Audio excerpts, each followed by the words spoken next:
Jadi kadang-kadang banyak agent baru tuh merasa enak ya di properti ya, gampang dapat duitnya, kerja santai dapat ya. Nggak seperti itu.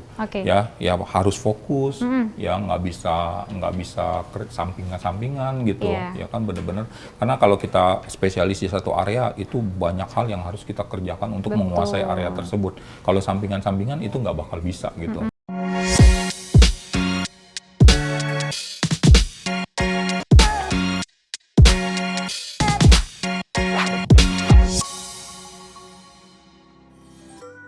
Hai, selamat datang di 123 Pro Tips bersama dengan aku Diba Natasha. Halo semua. And anyway, di episode Pro Tips ini bakal luar biasa sekali ya. Kita bakal banyak banget membahas mengenai dunia properti dan juga dunia agent. So stay tune terus sampai videonya habis ya. Dan tentunya hari ini Diba bakal menghadirkan salah satu agent properti yang sudah sangat expert di bidangnya. Jadi kita bakal banyak banget dapat insight, wawasan dan juga informasi menarik di hari ini. Dan tentunya hari ini Diba sudah bersama dengan Bapak Valen Edi selaku Prinsipal Harcourt Freedom sudah ada di sini bersama dengan aku. Halo. Halo Diba. Hai Pak Valen ya aku manggilnya ya. Iya. Oke, Pak Valen gimana kabarnya hari ini? Puji Tuhan sehat semua. Oke, sehat ya. Kayaknya kalau agent tuh harus selalu semangat ya Pak ya setiap hari ya. Harus selalu.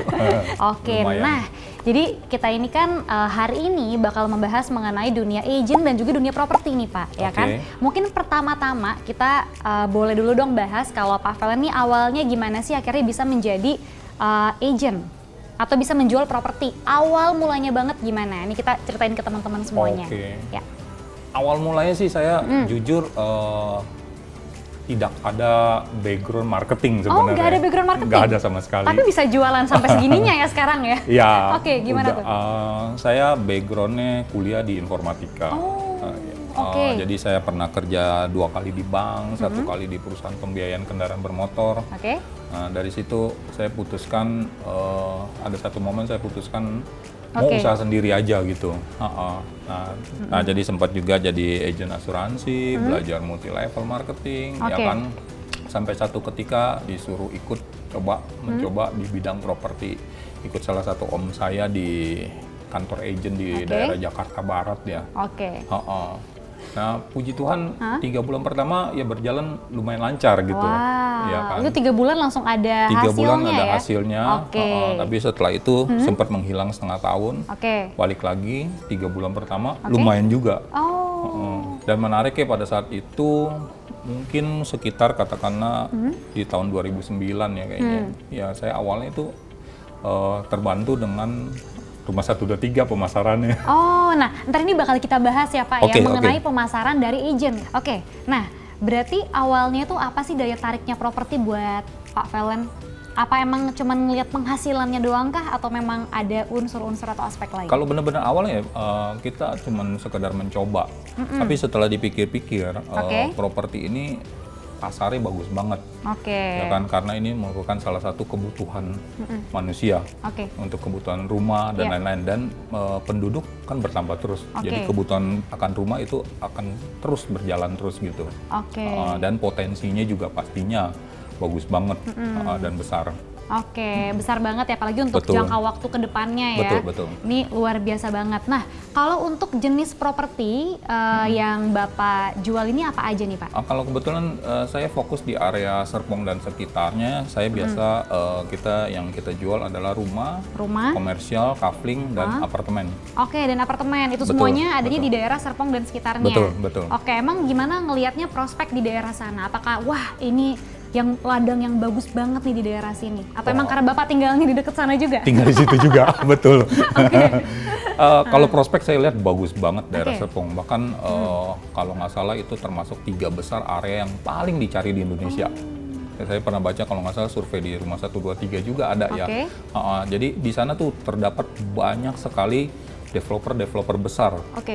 Jadi pembangunannya juga berjalan terus, infrastrukturnya berjalan terus, fasilitasnya juga bertambah terus. Jadi potensinya bagus banget. Pokoknya menarik banget ya Pak. Sangat, ya. Betul. Tapi kalau untuk melihat daerah yang lain gimana? Apakah pengen move on? Mungkin mau nyoba di Jakarta atau gimana? Pasti. Mungkin suatu ketika kita pasti akan expand ke beberapa daerah. Banyak kok daerah yang berkembang semua gitu, bahkan keluar kota juga. Betul. Oke, berarti emang concernnya ini banyaknya di daerah Gading Serpong ya saat Pak ini, ya? ya. Nah sekarang kita ngomongin masalah penjualannya. Ya. Nah ada nggak sih ketika lagi menjual tuh pengalaman-pengalaman menarik atau enggak kayak pengalaman yang tidak terlupakan gitu dalam menjual properti as agent property? Oke, pengalaman menarik sih pasti banyak sekali ya, karena kita namanya berhubungan dengan manusia ya kan, itu luar biasa, banyak pengalaman dan umumnya pengalaman itu tuh menyangkut ego. Menyangkut ego, Iya, menarik ya nih. Kan, namanya manusia kan ada egonya besar, ada egonya kecil kan. Nah saya ingat-ingat dulu, udah agak lama sih ya, pernah kejadian transaksi antara pembeli dan penjual. Itu di salah satu developer karena masih PPJB jadi pengalihan hak. Itu kita berusaha minta jadwal pagi supaya transfer kan KPR juga supaya transfernya bisa hari yang sama. Ya kan, ternyata sampai sono ya gitulah penjual dan pembeli ribut. Oh, itu kayaknya hal yang udah biasa ya kan, ya. ya kan, bahkan klasik lah, Iya. tanda tangan dulu, transfer dulu, transfer dulu baru tanda tangan. Sebenarnya itu klasik banget ya kan, ini nggak mempengaruhi loh, bahkan klien saya ini lulusan luar negeri, ya kan. Nah akhirnya ngomong-ngomong malah dia menyinggung dari pihak bank tersinggung juga. Marah juga, jadi 3 pihak nih. Akhirnya ya pelan-pelan lah kita berusaha netral, kita netralisir lagi 3 pihak semuanya. Setelah debat 5-6 jam, tanda tangan juga. Tanda tangan anyway ya? Tanda tangan anyway, ya kan. Nah kalau yang happy juga banyak yang gitu. Happy juga banyak. Tapi sebelum kita ngomongin yang happy nih Pak, aku penasaran juga, cuman aku pengen tahu responnya Pak Valen pada saat itu gimana sih Pak? Untuk menanggapinya ini bagus banget buat insight teman-teman yang baru mau berkecimpung di dunia properti ya, atau mungkin baru mau menjadi agent. Kalau dulu awal-awal pasti hati langsung deg-degan, aduh ini kalau transaksi batal sayang banget atau apa ya kan, harusnya bisa dapat nilai sekian dan lain-lain kan. Tapi seiring berjalannya waktu saya belajar gitu. Jadi kalau transaksi belum selesai, ya kan, fee belum ditransfer ke rekening kita, itu kita nggak bisa anggap itu udah jadi transaksi. Jadi supaya apa? Supaya perasaan kita tetap netral dan kita melihat permasalahan lebih objektif. Ya kan. Jadi tetap objektif, kita berusaha cari solusi untuk semua pihak sampai beres gitu. Menarik ya. Jadi emang kita tuh harus netral, harus tenang ya Pak ya, kalau kita ada di situasi yang seperti itu ya. Tapi nanti kayak kalau lama-lama udah jadi terbiasa, mungkin udah lebih ngerti lagi nih cara menghadapinya kayak gimana. Ya, seiring berjalannya waktu, pengalaman ya kan, jadi lebih tenang. Ya kan. Deg-degannya pasti ada tetap. Tapi kalau sekarang masih deg-degan nggak sih Pak? Sedikit pasti ada. Sedikit pasti ada. Tapi kayak udah lebih bisa learning by doing dari pengalaman yang kemarin-kemarin ya. Karena udah berapa tahun Bapak, udah lama banget ya? Mungkin sekitar 12 jalan 13 tahun ya. 12 jalan 13 tahun. Masih baru sih, masih baru ya. Nah tadi itu kan pengalaman-pengalaman yang tidak terlupakan ya Pak ya. Kalau momen-momen happy-nya pas terima gaji? Kita kebetulan nggak ada gaji. Nggak ada gaji komisi ya? Betul. Ya saya percaya ya, maksudnya perbuatan orang kan kita nggak bisa kontrol kan. Tapi kalau kita berusaha coba berbuat kita berikan yang terbaik yang bisa kita berikan. Nah contoh saya ada jalan sama customer udah keliling begitu banyak properti berhari-hari ya kan, bahkan mungkin berminggu-minggu. Nah akhirnya dia closing, tapi nggak dengan kita. Closing dengan marketing lain ya kan. Nah mungkin kan kadang-kadang kalau begitu customer suka sungkan, nggak enak ketemu kita. Nah kan, saya teleponin nggak diangkat, tapi itu nggak apa-apa, terakhir saya WA-in, dibales, dia bilang sorry ya, saya udah beli rumah di area rumah ini, gini, oh iya nggak apa-apa, ya kan, ya kita cuma ada pilihan, kita bisa sampaikan feedback yang nggak baik atau baik gitu, tapi kita pilih yang baik, kita sampaikan oh nggak apa-apa Bu, nggak apa-apa Pak, mudah-mudahan rumahnya jadi berkat. Next kalau Bapak Ibu kita kasih message juga, Bapak Ibu ada saudara, ada teman mau beli atau mau jual rumah, jangan lupa hubungin saya, ya kan. Nah dan itu terjadi 6 bulan kemudian dia telepon, Valen itu rumah yang waktu itu kita lihat masih available gak? Saya harus cek dulu, ya kan. Nah kemudian saya cek masih available, dia bilang iya rumah yang waktu itu terakhir dia beli itu gagal transaksi karena salah satu ahli warisnya nggak mau tanda tangan gitu, ya kan. Nah singkat cerita dia lihat lagi sama saya rumah dan langsung beli. Ya kan, coba bayangkan kalau waktu itu saya feedbacknya nggak baik, nggak bakal ingat dia ke, ya kan. Jadi lakukan aja yang terbaik, ya kan kita di dunia servis juga kan. Betul, ini aku setuju banget ya Pak ya, karena etika itu nomor 1. Setuju, ya setuju. Kan? Skill dan lain-lain itu selanjutnya gitu. Kalau misalkan etika kita bagus, pembawaan kita asik, menyenangkan, kita bakal dicari lagi sama orangnya. Gitu ya Pak ya. Ini bagus banget dan ini bisa banget dicontoh sama teman-teman agent semuanya, teman-teman yang baru mau berkecimpung di dunia agent pun juga atau properti ya. Ini harus banget mencontoh sikap Bapak Felon yang barusan ya, karena ini bagus banget ya Pak ya, karena mungkin banyak banget agent-agent di luar sana ketika nggak jadi beli gitu ya, itu kadang-kadang suka kesel mungkin gitu nggak sih Pak? Ya pastinya. Ya kan? Atau nggak balas, atau nggak at least nggak dibalas, atau nggak mengeluarkan kalimat-kalimat yang tidak enak gitu ya Pak ya. Kita jangan kontrol sampai lah. dilakukan. Karena kan mungkin ini belum jodoh, tapi next kan kita bisa. Betul. Ya kan, siapa tahu mungkin pun dia tetap transaksi, tapi bisa jadi di kemudian hari adiknya, kakaknya, temennya mau cari rumah, ya kan, karena image yang kita sampaikan baik, dia kan jadi inget ke kita jadinya gitu. Betul. Jadilah seorang agent properti yang humble dan easy going ya Pak ya. Iya betul. Gitu. Jadi selalu teringat gitu. Betul. Oke. Nah tadi berarti itu masuknya ke do and don'ts ya. Itu yang jangan dilakukan. Nah kalau overall dari do and don'ts yang tidak harus dan juga harus dilakukan sama agent properti itu apa aja tuh Pak? Yang saya alamin tuh pasti kita banyak melakukan kesalahan, dari situ kita belajar kan. Ya contoh salah satunya adalah kadang-kadang kita mengambil kesimpulan sendiri dari pemilik rumah. Misalnya contoh dia tawarkan harga berapa, terus ada viewing datang, ya kan. Nah calon bayarnya ini menawar harga yang lumayan jauh di bawah yang diminta gitu kan. Nah kadang-kadang kita sebagai marketing jadi suka ambil kesimpulan, ini pasti ditolak sama pemilik dan lain-lain kan. Nah ya itu termasuk yang pernah saya sesalin juga gitu. Jadi ternyata setelah lewat rumahnya udah terjual, dan setelah kita ngobrol ternyata terjualnya harganya mirip seperti yang kemarin kita tawarkan gitu. Menarik. Jadi semenjak dari situ saya apapun penawarannya, serendah apapun kita infokan ke pemilik itu sebagai report. Karena bagusnya emang kita dengan pemilik rumah kita harus ada report, misalnya ada yang habis viewing kita laporkan, Pak Bu ini ada atas nama ini habis viewing ini, feedbacknya seperti ini dan lain-lain, kita infokan aja ya kan. Mungkin dia kan nggak akan tersinggung kalau namanya kita report. Dia ada penawaran tapi mungkin masih jauh di bawah yang Bapak minta, penawarannya segini, kita infokan. Jadi supaya dia udah ada tahu, ada penawaran segini. Jadi kalau sewaktu-waktu dia mau cepat, dia oke di harga itu, dia bisa hubungin kita. I see. Dan mungkin juga kalau kita rajin report kepada penjual rumahnya bisa menjadikan itu sebuah hasil survei juga mungkin gitu ya, kayak ternyata rata-rata yang tawar segini nih, jadi dia mungkin bisa menurunkan harganya atau menyesuaikan. Kira-kira harga rumahnya ini adanya di yang berapa gitu. Dan sambil report juga kan kita bisa diskusi juga. Kita bisa infokan CME daerah tersebut berapa, yang sudah terjual berapa, ya kan. Nah hari ini yang dipasarkan ada di area sekitar itu dijual berapa, permintaan harganya. Jadi kalau dia bisa pertimbangkan, apakah punya saya bukanya terlalu tinggi atau gimana gitu.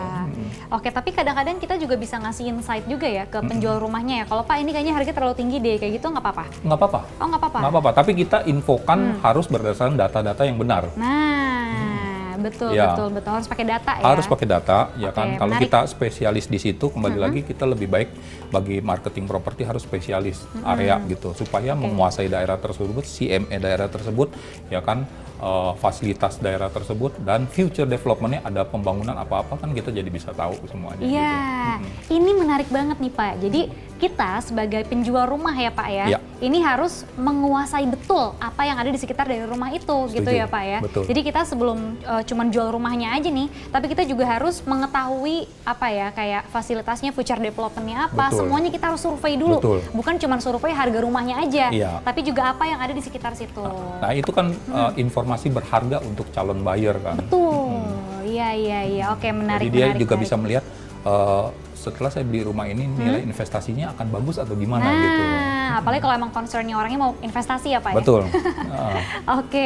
Nah kadang-kadang nih Pak, ini kayaknya aku sering banget kalau lagi di sekitar rumahku gitu ya, ada rumah dijual, setiap lewat kok masih dijual mulu, kapan lakunya? Kayaknya padahal rumahnya bagus nih ya kan? Nah itu kadang-kadang mungkin ada rumah atau properti ya, ini yang susah banget dijualnya, itu reasonnya kenapa sih Pak biasanya? Sebenarnya satu rumah susah dijual, faktornya banyak ya. Ya kita harus cari dulu penyebabnya apa gitu. Banyak kasus adalah katakanlah lokasi, misalkan dia tusuk sate atau bentuk tanah. Kalau kebetulan di daerah saya tuh di area Serpong dan sekitarnya tuh kalau tusuk sate masih agak susah. Terus yang bentuk tanahnya agak ngipas, depannya besar, belakangnya kecil, itu juga agak susah karena secara Feng Shui itu juga kurang bagus. Oh, berarti masih banyak orang berpatokan sama itu ya? Banyak, dan hari ini saya rasa yang pakai Feng Shui semakin meluas sih, semakin banyak yang itu ya. Nah, itu mempengaruhi harga kalau kita bilang. Tapi dari overall semuanya yang paling faktor terbesar properti tersebut lama nggak laku adalah harganya mungkin terlalu tinggi dari pasar. Nah, ini kita harus rutin report ke pemilik harga pasar sekitarnya. Kalau dia mau mau harga itu yang kita tetap ininya. Idealismenya si penjual ya. Yang tadi kita obrolin balik lagi ya. Tinggal motivasi dia mau jual cepat apa enggak, ya kan?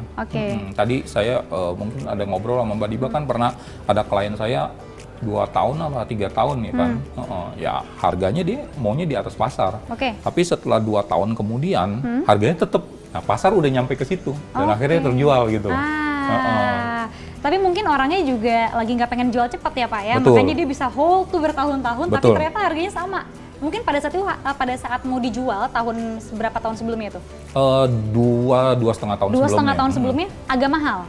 Di atas pasaran. Di atas pasaran. Iya. Ternyata 2,5 mungkin tahun. Di atas 40% di atas pasaran. Tapi setelah 2,5 tahun kemudian harganya terkoreksi. Jadi harga dia masuk akal gitu. I see. Oke, itu balik lagi dari yang penjual rumah ya, kalau Betul. dia mau bertahan. Iya. Dan emang nggak ya kebetulan dia nggak naik-naik lagi gitu harganya. Konsisten berarti dia. Betul. Nah, ini kalau misalkan kita masih ngomongin rumah yang susah laku ya Pak ya. Iya. Ada faktor-faktor lain nggak? Misalkan kayak mungkin dia kurang pemasaran atau gimana? Tergantung. Nah, pertanyaannya dia serahkan ke beberapa marketing atau cuma 1-2 marketing. Nah, kadang-kadang ada yang diserahkan ke 1 marketing gitu kan. Nah, marketing tersebut tidak lakukan apa-apa gitu untuk pemasarannya. Ya, itu juga jadi salah satu ini juga penyebab juga. Penyebab juga ya. Iya. Nah, kalau kita ngomongin tentang pemasaran nih Pak, ada nggak sih perbedaan pemasaran dari zaman dulu? Kayaknya kan kalau properti itu zaman dulu aku suka lihat spanduk ya Pak ya. Nah, itu kan ada spanduk, terus kadang-kadang ada aspek-aspek lain yang iklan zaman dulu sama zaman sekarang tuh jelas berbeda ya Pak ya? Sangat berbeda. Kita omongin dari zaman dulu. Kalau zaman dulu tuh pengalaman Bapak deh yang udah lama, gimana tuh kalau zaman spanduk tetap, sampai hari ini juga spanduk masih tetap. Banyak ya? Tapi efisiensinya beda jauh sama dulu ya kan. Dulu kita spanduk, terus kita canvassing, ya kan, bikin flyer, segala macem, ya kan. Lebih ke fisik lah jadinya kan. Terus kalau iklan pun kita terbatas dulu iklan baris di koran. Wah. Ya. Nah, itu jadul ya. Jadul banget ya. Biayanya lumayan. Biaya lumayan, tapi istilahnya jangkauannya efektivitas iklan itu pendek banget durasinya. Paling 1 hari gitu kan. Nah, misalnya kita iklan hari Sabtu gitu, kita tungguin tuh dari pagi sampai sore. Kalau nggak ada yang telepon ya udah selesai tuh iklan. Kalau di koran ya? Ya, karena nggak ada orang yang baca koran 5 hari gitu. 5 hari jarang ya kan. Nah, makanya pada saat awal-awal saya berkarir di properti, diinfokan, ini ada portal website. Bagus banget, Rumah 123 gini-gini. Nah, saya pelajarin segala macam ya kan. Saat itu banyak marketing nggak begitu tertarik. Jadi waktu saya berkarir di kantor agent yang di daerah Jakarta Barat, saya sendiri yang ikut langganan Rumah 123 gitu. Ya kan? Itu Rumah 123? Rumah 123. Dan itu di awal-awal membantu saya menjual jauh lebih banyak. Saya pikir kita bayar sekali, ya kan? Ini jangkauannya luas, online segala macam. Orang bisa lihat 24 jam, apa kan? Iklan yang kita masukin bisa banyak, ya kan? Tergantung kita rajin memaintain saja iklannya supaya ada di atas terus. Iya, ya kan? Menarik. Jadi makanya akhirnya dari pengalaman saya pada saat saya buka kantor sendiri di tahun 2013, itu salah satu syarat untuk menjadi marketing saya adalah harus punya akun Rumah 123. Karena menurut saya itu adalah pemasaran yang sangat efektif. Ya, nah masuk ke kita zaman COVID begini, PPKM dan lain-lain ya kan. Nah, itu juga sangat terbantu ya dari digital marketing segala Betul. macam jauh lebih meningkat Betul lagi. banget. Oke. Ini sebenarnya kita nggak boleh bilang COVID ini ada baiknya ya, tidak. Tapi ternyata dengan keterbatasan kita hanya stay di rumah aja, ini orang-orang jadi terpicu untuk go digital. Betul. Dan tentunya juga ini memudahkan segala bidang ya di dunia bahkan ya. Betul. Untuk lebih go digital lagi, seperti contohnya properti. Mungkin yang dulunya banyak banner, spanduk masih dipakai mungkin. Koran udah enggak ya kalau koran ya. Koran udah enggak. Tapi sekarang udah go digital, ngiklannya udah lebih gampang lagi. Betul. Ya kan? Betul. Karena kita bisa iklan di website, dimanapun kita bisa iklan, pokoknya di internet kita bisa ngasih iklan gitu ya. Dan juga ini lebih efektif karena lebih gampang di reach juga. Betul. Apalagi kalau udah ada algoritmanya gitu kan. Algoritmanya tuh udah enak tuh ya kan. Jadi udah spesifik sama si target pembeli-pembelinya gitu. Lebih memudahkan lah. Di bisnis apapun emang kita harus beradaptasi sih Betul. dengan kondisi yang ada gitu. Ya, nah emang digital marketing juga satu bidang yang perlu kita pelajarin. Hari ini saya juga masih pelajarin terus itu. Sangat menarik sih. Menarik banget ya. Jadi mungkin untuk teman-teman agent ini kita semuanya juga harus go digital ya. Dan jangan lupa untuk ini yang paling efektif banget untuk mengiklankan produknya atau propertinya atau rumah yang ingin dijual di internet. Iya, betul, gitu. betul. Dan juga di rumah 123 tentunya ya. Pasti. Oke. Terakhir mungkin ada yang pengen disampaikan lagi sama Pak Felwan? Sharing aja lah ya. Boleh dong, boleh banget. Jadi kalau menurut saya, kalau bagi yang mau bergabung, kadang-kadang jangan salah mindset juga. Jadi kadang-kadang banyak agent baru tuh merasa enak ya di properti ya gampang dapat duitnya, kerja santai dapat ya. Nggak seperti itu. Ya harus fokus, ya nggak bisa sampingan-sampingan gitu. Ya kan bener-bener karena kalau kita spesialis di satu area itu banyak hal yang harus kita kerjakan untuk menguasai area tersebut. Kalau sampingan-sampingan itu nggak bakal bisa gitu. Ya harus fokus. Sebenarnya kita kerjakan apapun harus fokus. Setuju. Ya kan. Nah kalau saya cerita ke marketing saya yang baru-baru, saya cuma butuh satu, kemauannya harus keras, ya kan, harus kuat gitu kemauannya, ya kan, tanpa itu kita repot. Nah pada saat kita mengerjakan sesuatu kita harus tahu potensi dari apa yang kita kerjakan ada di mana gitu, ya kan, ya otomatis dia harus bikin goal, harus ada komitmen. Nah kan setelah itu baru konsisten. Karena kalau tanpa goal itu, katakanlah kita rendah di sini kan, begitu ketemu tantangan di sini kita ada di sini, ini kan hasilnya nggak kelihatan, fokusnya ke tantangan. Tapi kalau goalnya jelas, jadi ini kan, walaupun ketemu tantangan, tapi kita tahu apa yang kita perjuangkan, hasil akhirnya seperti apa, itu akan membuat kita worth it untuk berjuang gitu. Nah, seiring berjalannya waktu, setelah beberapa lama, nah kan kita banyak ketemu orang, tantangan kan pasti banyak. Nah itu marketing butuh jauh lebih tough, lebih tahan banting, ya kan, jangan gampang tersinggung, jangan gampang baper, karena energinya akan habis untuk urusan yang remeh-temeh seperti yang gak jelas gitu kan, energi harus benar-benar kita salurkan ke tempat yang tepat seperti itu.